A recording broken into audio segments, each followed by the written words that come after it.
be the strongest gladiator.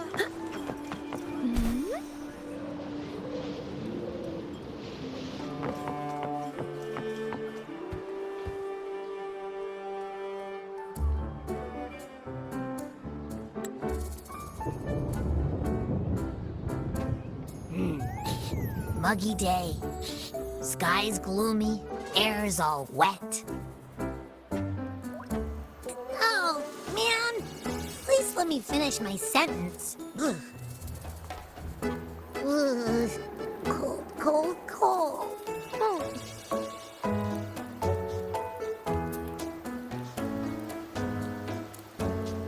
All right. I'm famished. We barely had a bite sprinting all the way here from Ragusa.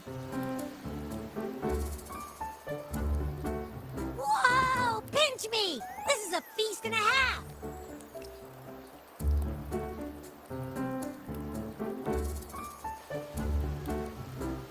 Hey, Rover. So, we did bring enough money, right? I mean, we kind of rushed out without grabbing anything. Oh, that? Don't worry. Money's not an issue. Augusta made sure we're covered. All our food and lodging here in Septimont is billed straight to the Ephor's palace. But I think the owner might have overdone it a little. Ha! Better get used to it. You're the champ of the Great Aegon.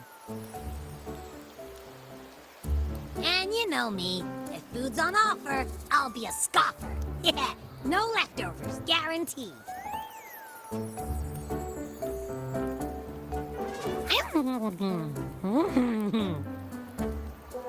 Free stay, free meal. This Ephor really knows how to treat guests. Maybe we should, you know, hang around a bit longer.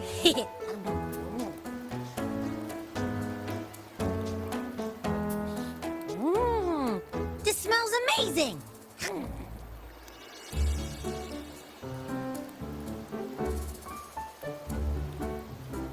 Abby, what do you think Imperator wants me to find? If Cardathia's right, the last clue should be somewhere on the Sanguis Plateaus. We're so close to the finish line, just one step away. But our pace is slowed. Relax. We're already back in Septimont. What's the rush? I remember Lupa said there's this weird blight cloud hanging over the Sanguis Plateaus.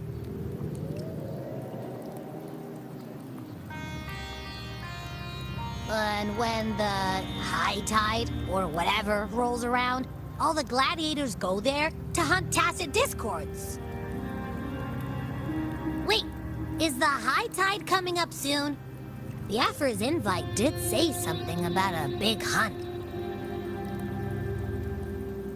Huh, that reminds me. Aren't we supposed to meet her today?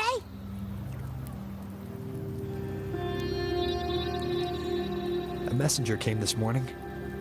Augusta is dealing with an emergency, so our meeting's postponed.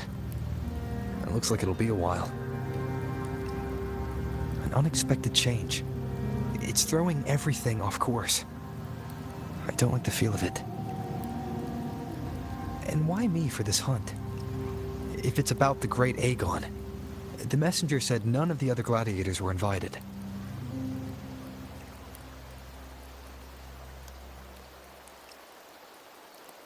Who knows?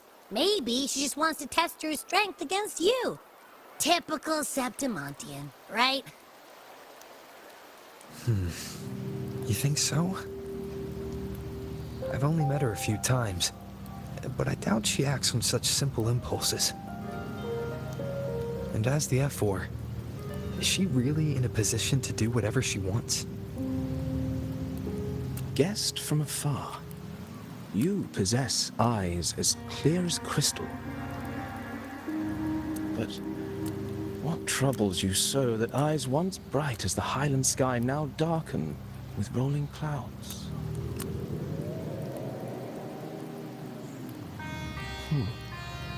A warrior who warps the blade's edge does not falter over trifles.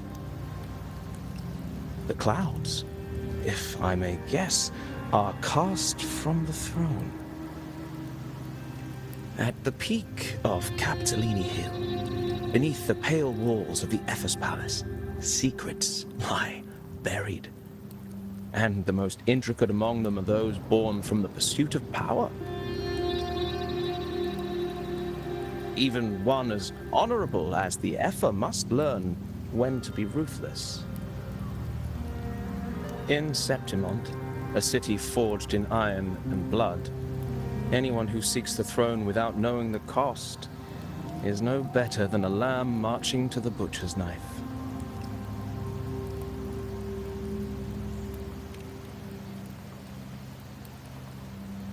I am Nestor, a traveling poet.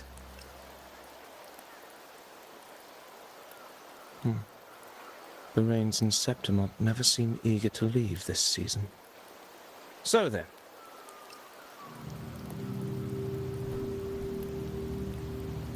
If you are curious about the Ephor, then allow me to say that nothing would honor me more than to offer even a modest service to the champion of the great Aegon. Wait, how do you know he's the champion? And all that stuff about the Ephor, too.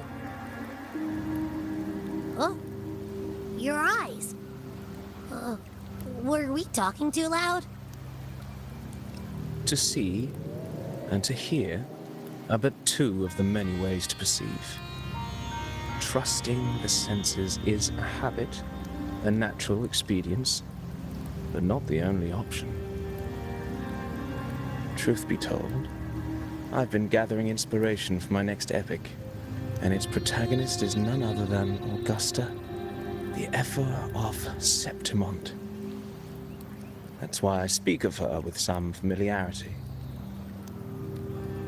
I have a feeling your tale with her will soon be written. And knowing more about those who walk alongside you is rarely without its benefits.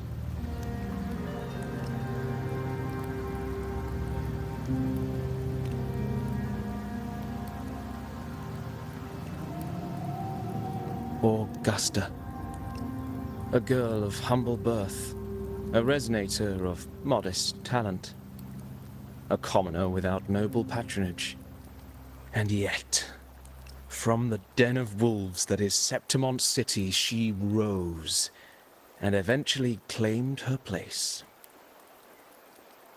Just like the burning sun was once a cloud of dust.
fail enough times, and you might eventually succeed. Should we call it resilience? Or mere stubbornness? Or perhaps, for a girl who has lost everything, there was never a second option. She had no one to trust but herself, and naught but a blade to hold. And yet, as the first stanza of an epic, this is nothing extraordinary. Since the lament, across the scorched lands of Solaris, I've heard this story repeat itself, again and again. Greatness. Yes, our era has certainly seen it. But true greatness is never found on the first page of a story. Courage, glory, and honor. Such immortal virtues have been etched in tablet and stone. They are never forged overnight. Light as a thread, elusive as the wind, they weave themselves into every twist of fate, tangling with every insignificant choice we make.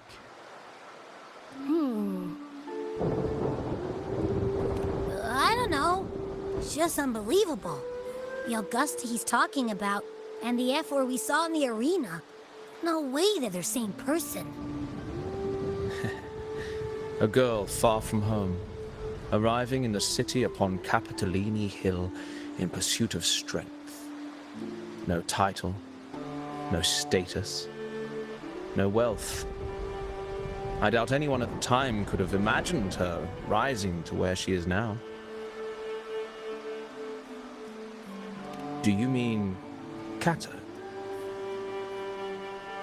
Do you believe Cato handed her that final victory on purpose, and that his scathing words were a test of her resolve? Then Cato must have been an idealist to place his faith in a girl with nothing to her name. Now, why don't we keep this question in mind and see where the story leads us?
merely the rough shape of a short epic.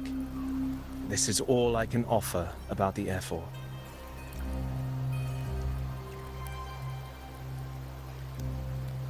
Now, as a listener, what do you make of my narration?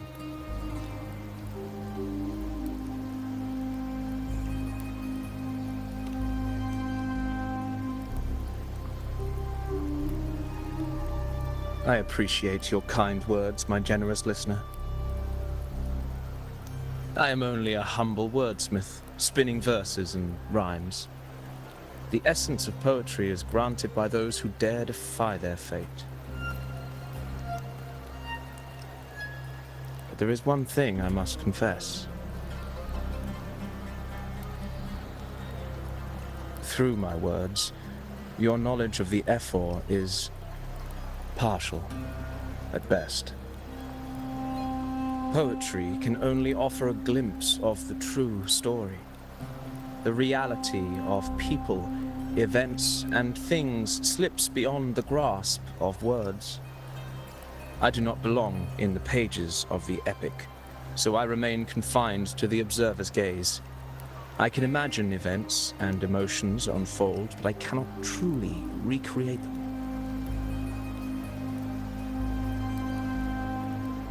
Here's some advice for you, though I hesitate to call it such.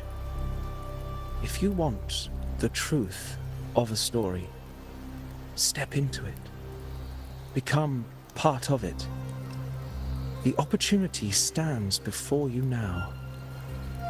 As I've said, the tale between you and Augusta, the hero of Septimont, is only now turning its next page.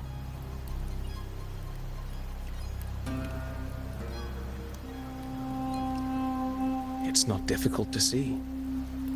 Fate flows like the stars, tracing their course. Your destination is written in the steps you take.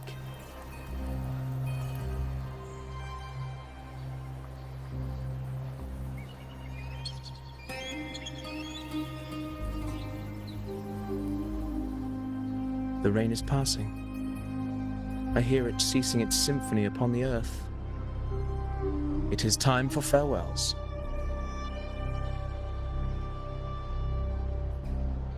Before I leave, may I ask you one last question? What is it that has lifted Augusta to the seat of power? What is it that makes a ruler?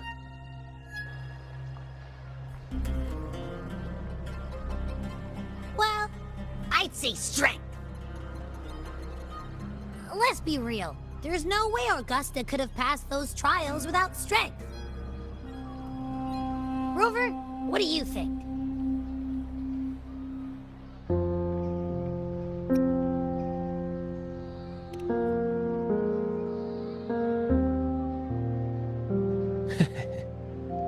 You needn't rush to answer now. Keep it in mind as you continue your journey. When the final chapter is written, the answer will reveal itself.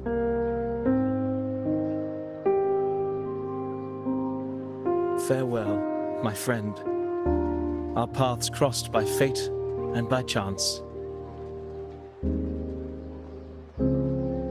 Soon, after this brief encounter, everything about me will be gone with the wind.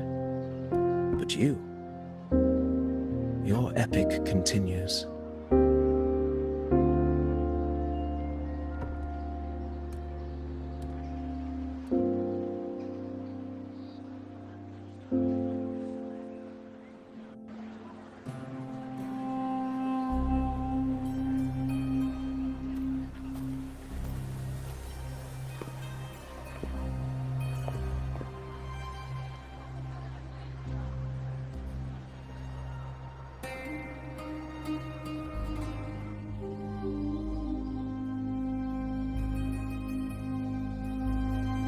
Your Excellency, you have indulged her too much. As the priestess, Iuno is far too unruly in both action and word. It's a disgrace to her title. Indeed. she entered the palace unannounced, uninvited, and with no decorum. A blatant affront to the authority of the palace. Same as always. Senators, all she crossed was a doorway. One too insignificant to carry the weight of our authority, or defend anyone's fragile pride. Let us not forget, it is not the walls of Capitolini Hill that command fear. It is my will, my sword, and our relentless conquest. I know your fear. You fear a priestess's voice drowning yours, and a rebel challenging the Senate's rules. But listen well. Power does not bow to sycophants, cowering behind their traditions. If you seek power, then step from the shadows. Face me, and prove yourself worthy.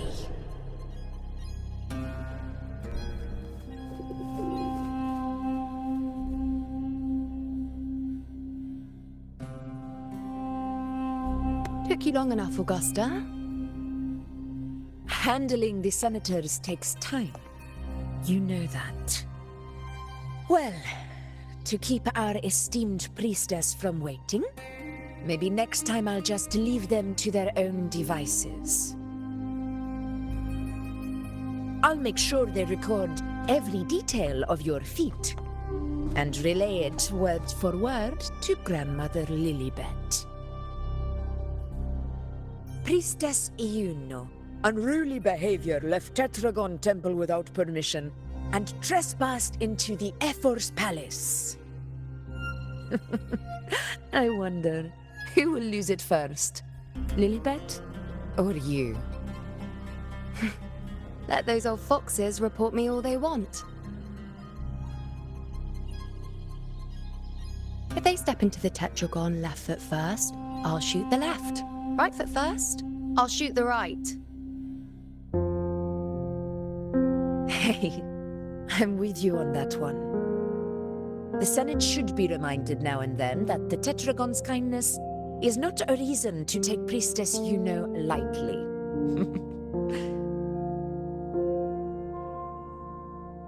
Why didn't you wait there? I had everything handled. We depart for the hunting ground tonight. If anything changed, you could have reached me by my terminal. You didn't need to come all the way here. I want you free of duty until that day arrives. You're overthinking it, Augusta. I'm here to see that person.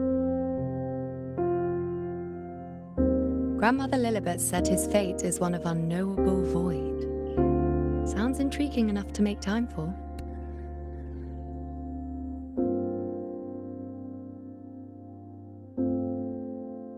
So that's it? Too bad. The ship from Laguna won't dock until tomorrow morning, and we'll be gone by then. Ugh, what a hassle. Patience, you know. The warrior has accepted the invitation. So, you'll have plenty of time to meet during the hunt.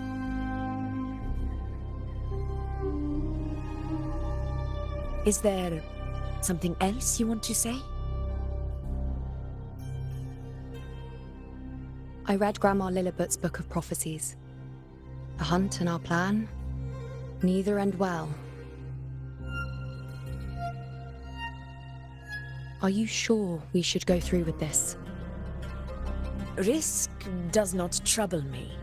Peril simply requires greater strength. But really, when did you start caring about the temple's traditions?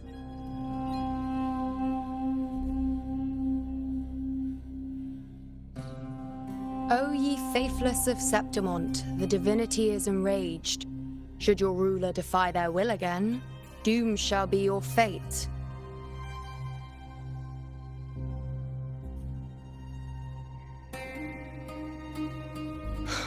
Lately, I've been hearing murmurs from the nobles again about the ancient prophecy from Raguna. I will admit, those words once carried weight. But when our ancestors crossed the waters and climbed these hills, Raguna's divinity didn't get a seat on the ship. And the priestesses all said the prophecy was incomplete. Only the hero of heroes, wielding extraordinary power, risen from the dark tides, shall bring eternity to Septimont. Then shall the waters quiet, the tempest still, and glory return with the blood of the old king. Do not forget, this is the other half of the prophecy. Fabius, Attilius, Valeria, one after another, these heroes have saved Septimont from the brink of ruin. As long as a hero stands, no disaster can break this eternal city. What if this time is different? What if ruin is our fate? Then I will sever that fate with my blade.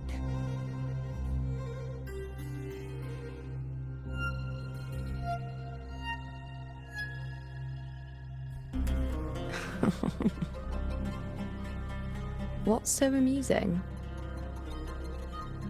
So, the fearless priestess Iuno can be frightened after all.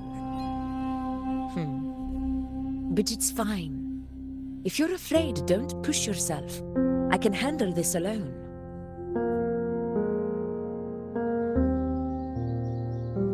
Most revered priestess, wait for me in the temple. I shall return victorious. Frightened. Me? If anything, it's you, trying to shut me out and face it alone. Fine. Go ahead. You'll come back to me sooner or later. That I can't deny. I knew it. So you do need me for this hunt. Thank you, Iuno.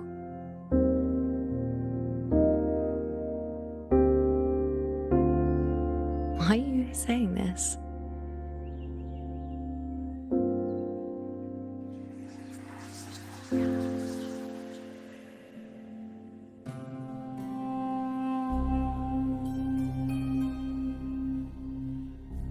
The storm is coming. Come, Iuno, my friend. The best way to greet a storm is to walk straight into it.